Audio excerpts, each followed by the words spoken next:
Pinag-aaralan na ng Land Transportation Franchising and Regulatory Board o LTFRB ang hirit na 15 pesos na minimum po na taas yan ng pamasahe sa jeep.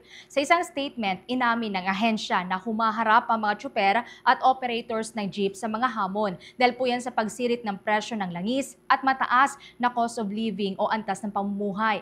Kaya't masinsinan anya na pinag-aaralan ng LTFRB ang petisyon at ikinukonsidera din ang lahat ng mga kaugnay na factors gaya na lamang ng trends ng presyo ng langis, inflation rate sa bansa, at ang kabuang economic impact sa mga mananakay.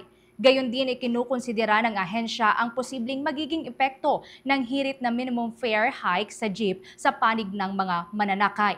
Tiniyak naman ng ahensya sa lahat ng stakeholders nito na magsasagawa ang board ng public hearings at mga konsultasyon para matiyak ang transparency at inclusivity sa proseso po yan ng pagpapasya ng naturang usapin. Sa kasalukuyan, ang minimum fare sa mga jeep po ay nasa 13 pesos.